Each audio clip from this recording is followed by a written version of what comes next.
বিগত ইউপিএসসিতে এসেছে, দেখো একটা খুব সহজ অঙ্ক কন্ডিশনালি কনভার্জেন্টের উপরে।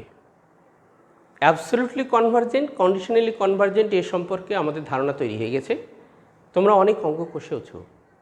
দেখো তুমি ভাবতেই পারবে না এই ধরনের একটা অঙ্ক এত বড় মাপের পরীক্ষায় আসতে পারে।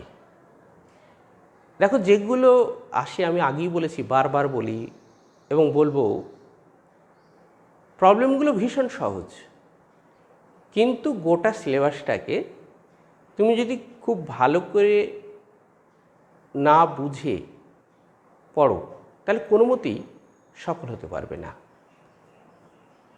অঙ্কটা খুব ভালো করে বুঝতে হবে, তাহলে তুমি অনেক দিন মনে রাখতে পারবে। কোনো একটা বিশেষ অংশ মুখস্থ করে নিলাম, বুঝতে পারলাম না, না ওরকম নয়।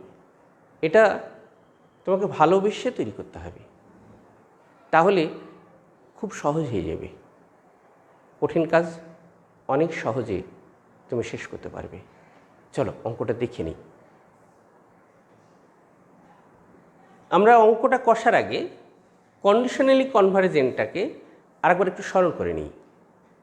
একটা সিরিজ এক্সেন, এটাকে কন্ডিশনালি কনভার্জেন্ট কখন বলবো? যদি সিরিজ এক্সেন কনভার্জেন্ট হয় বাট নট অ্যাবসলিউটলি কনভার্জেন্ট, তাহলে ওই সিরিজটা কন্ডিশনালি কনভার্জেন্ট। সিরিজটা লক্ষ্য করে দেখো, এ হলো positive 1/1 plus a whole to the power p. P এটা পজিটিভ কি নেগেটিভ আমরা জানি না। যদি পি পজিটিভ হয় তাহলে 1 plus a whole to the power p এটা তো সর্বদা পজিটিভ। পি নেগেটিভ হলেও পজিটিভ, যেহেতু এ গ্রেটার দ্যান 0, দেখো তো। এবং 1 প্লাস এ এটা তো নট ইকুয়াল টু 0, কারণ কি এ গ্রেটার দ্যান 0 বলে, তাই এটা পজিটিভ। তারপরে দেখো 1/2 plus a whole to the power p positive number, 1/3 plus a whole to the power p এটা পজিটিভ নাম্বার। তাহলে পজিটিভ নাম্বারস দিয়ে এই সিরিজটা তৈরি হয়েছে। আর তার আগে সাইনগুলো দেখো, পজিটিভ নেগেটিভ পজিটিভ নেগেটিভ, তাই এটা একটা অল্টারনেটিং সিরিজ। নাম্বার 1 প্রমাণ করতে বলেছে অ্যাবসলিউটলি কনভার্জেন্ট হবে যদি পি এর ভ্যালু 1-এর থেকে বড় হয়। তাহলে আমরা আগে এই সিরিজটাকে তৈরি করে নিই। ধরে নিচ্ছি let summation x in be the given series and ধরলাম y in is equal to mod x n। তাহলে x n is equal to লিখতে পারি, দেখো তো, -1 to the power n plus 1, n এর টার্ম, তাহলে n plus a whole to the power p হবে।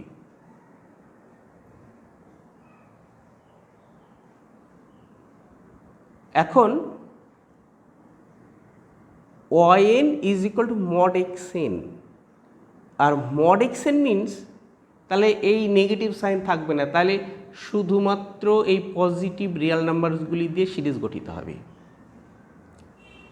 তাহলে এই সিরিজটা এখন আমরা series 1/n plus a whole to the power p, এই সিরিজটা নিয়ে কাজ করব।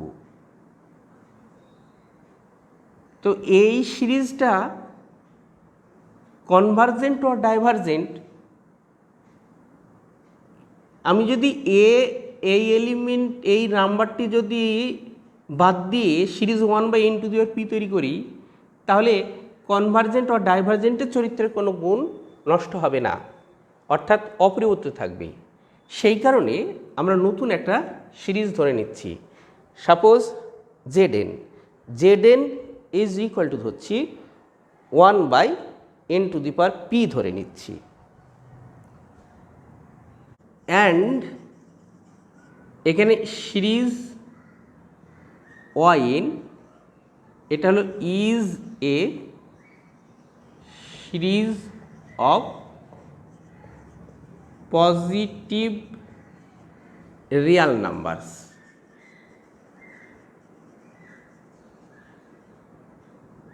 where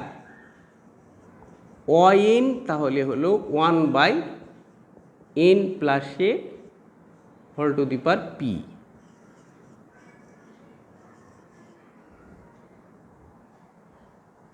তাহলে 1/n plus a whole to the power p, এটা যা 1/n to the power p, তাদের চরিত্র একই রকম, সেই কারণে zn is equal to তাহলে 1/n to the power p ধরলাম।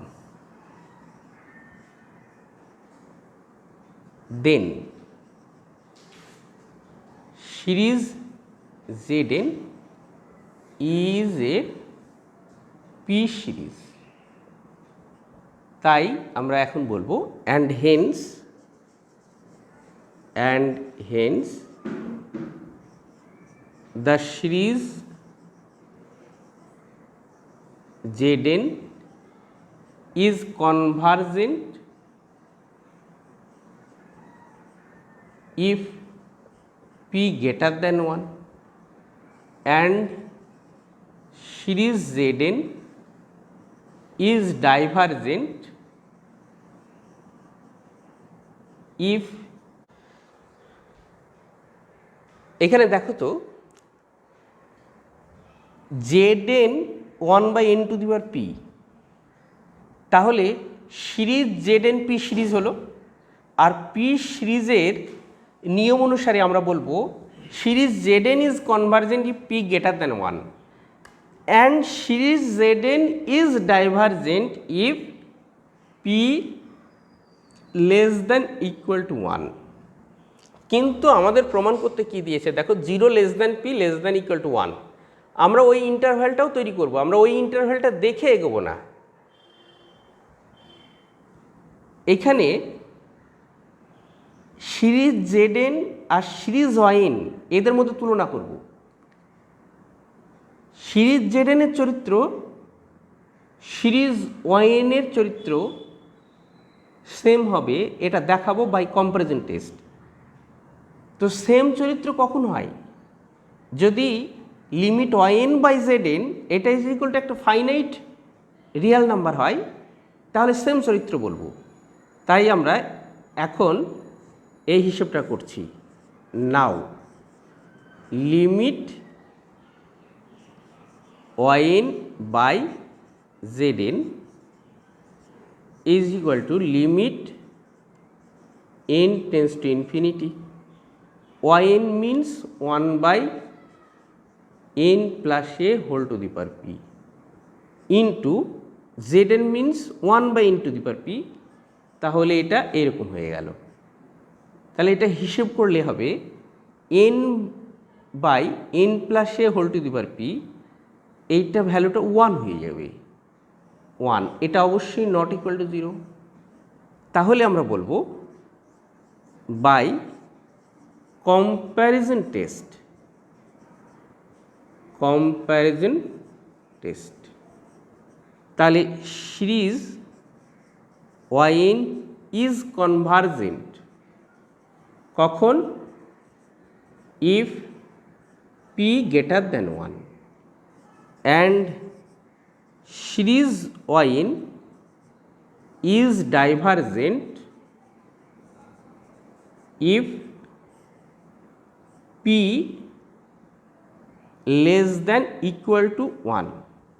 তাহলে দেখো yn মানে তো mod xn, তাহলে সিরিজ yn যদি কনভার্জেন্ট হয় তাহলে সিরিজ xn অ্যাবসলিউটলি কনভার্জেন্ট, এটা বলবো। বা এটাকে আমরা এটা বলতে পারি, therefore series mod xn is convergent if p greater than 1 and series mod xn is divergent if P less than equal to 1। এখন এইখানে লক্ষ্য করো, series mod XN is convergent if P greater than 1 মানেই তাহলে আমি বলবো যে series XN is convergent if P greater than 1, অর্থাৎ series XN absolutely convergent if P greater than 1। তো আমাদের অ্যাবসলিউটলি প্রমাণ করতে বলেছে, শুধু কনভার্জেন্ট নয়। তাই আমরা এইটা মানেই তো তাই সরাসরি বলে দিতে পারবো যে series XN is absolutely convergent if P greater than 1। আমাদের নাম্বার ওয়ানের প্রমাণটা এটাই আছে। তাহলে আমরা ফার্স্ট যে পার্ট প্রমাণ করতে বলেছে সেটা আমরা লিখে ফেলতে পারি। চলো তাহলে বলবো hence series x n that is the given series is absolutely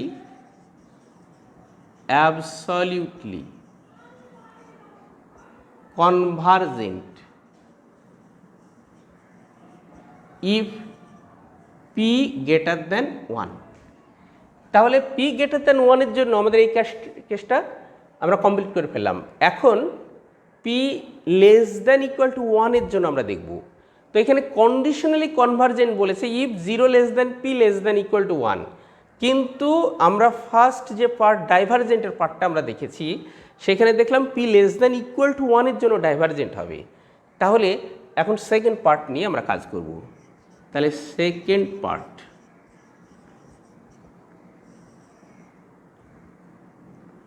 series XN, আমরা এইটা conditionally convergent means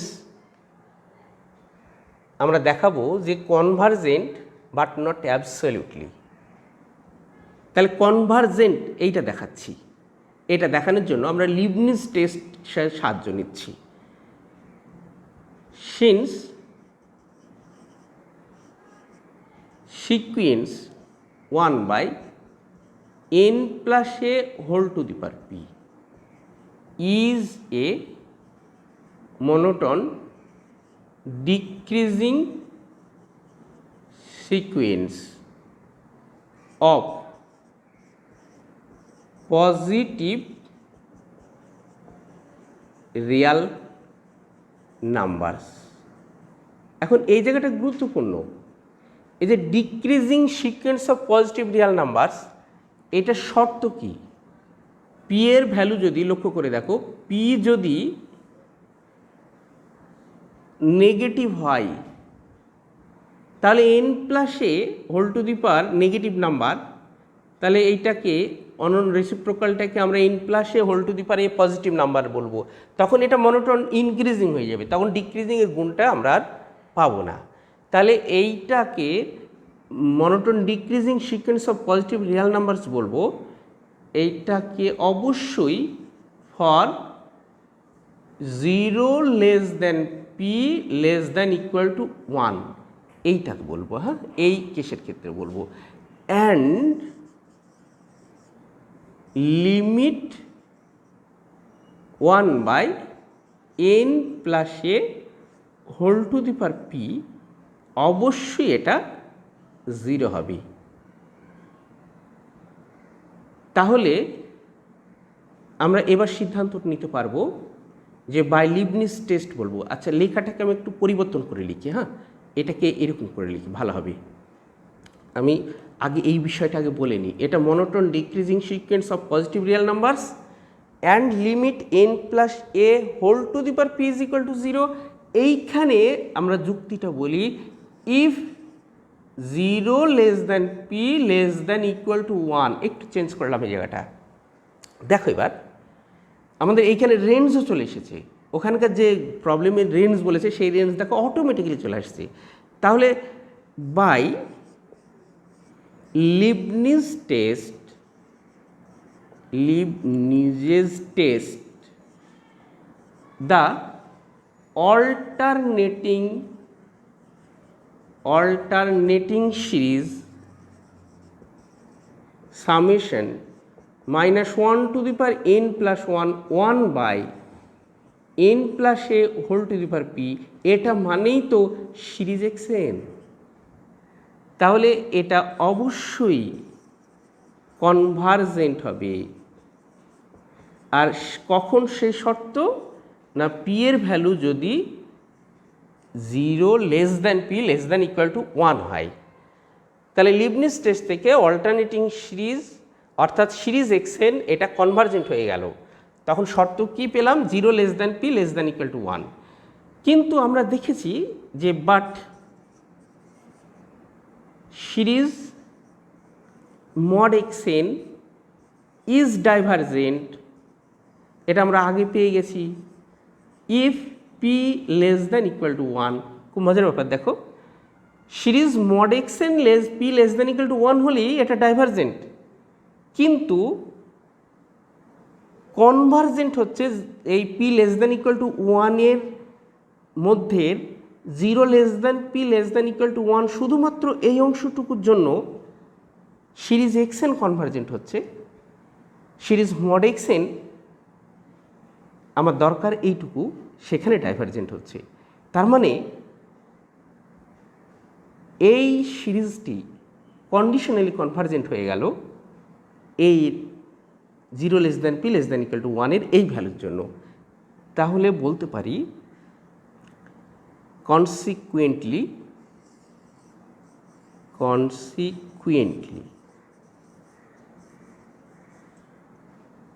series XN is conditionally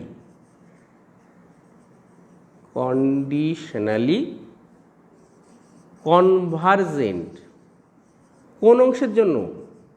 if 0 less than p less than equal to 1। এখানে যেমন রেঞ্জটা দেওয়া আছে, এই রেঞ্জটা দেওয়া থাকলে অঙ্কটা অনেক সহজ হয়ে গেল। কিন্তু ইউপিএসসি পরীক্ষায় এই রেঞ্জটা উল্লেখ ছিল না, শুধুমাত্র সিরিজটা বলেছিল। যে প্রশ্নে বলা হয়েছে পি এর কোন মানের জন্য এই সিরিজটি অ্যাবসলিউটলি কনভারজেন্ট হবে, আর পি এর কোন মানের জন্য এটা কন্ডিশনালি কনভারজেন্ট হবে। অঙ্কটা দেখো ভীষণ সহজ, কিন্তু তুমি যদি না বুঝে পড়ো, তুমি যদি কন্ডিশনালি কনভারজেন্ট কি সেটা না জানা থাকে, যদি লিবনিজ টেস্টের শর্তগুলো মনে না থাকে, দেখো এখানে কত কি ব্যবহার হয়েছে, পি সিরিজ উল্লেখ করা হয়েছে। তাহলে পি সিরিজ তোমাকে জানতে হচ্ছে। অর্থাৎ সিরিজের তুমি বলতে পারো যে আমরা সিরিজটাকে যে 3টি স্তরে ভাগ করেছিলাম, প্রতিটি জায়গা থেকে কিছু না কিছু রেজাল্ট সেখানে ব্যবহার হচ্ছে। অর্থাৎ সম্পূর্ণ ধারণা না থাকলে এই ধরনের অঙ্কগুলো আমরা কষতে পারবো না, কিন্তু ভীষণ সহজ।